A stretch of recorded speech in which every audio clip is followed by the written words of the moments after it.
আসসালামু আলাইকুম। আজকের এই ভিডিওটিতে সকলকে আন্তরিক অভিনন্দন ও শুভেচ্ছা জানাই।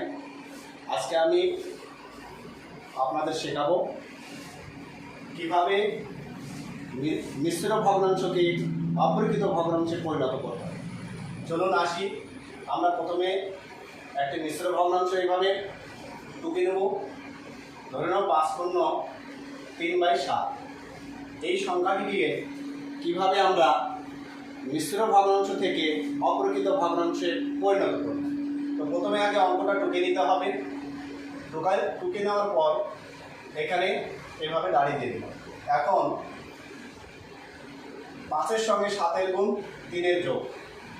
নিচের সংখ্যাটি যেটি হর সেটার কোনো পরিবর্তন হবে না, তাই সেটি প্রথমে লিখে নিব। উপরে 5-এর সঙ্গে 7-এর গুণ অর্থাৎ 5×7, তার সঙ্গে 3 যোগ, তাই এখানে যোগ 3 দিয়ে দিলাম।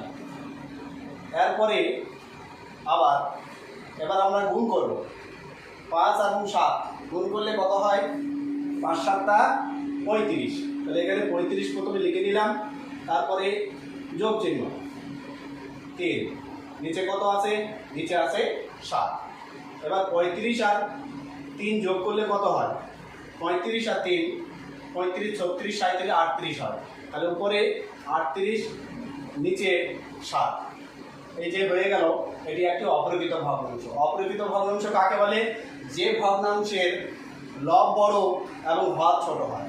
তো এখানে মিশ্র ভগ্নাংশ থেকে অপরিকৃত ভগ্নাংশ কিভাবে হয় সেটা আমরা বুঝতে পারলাম।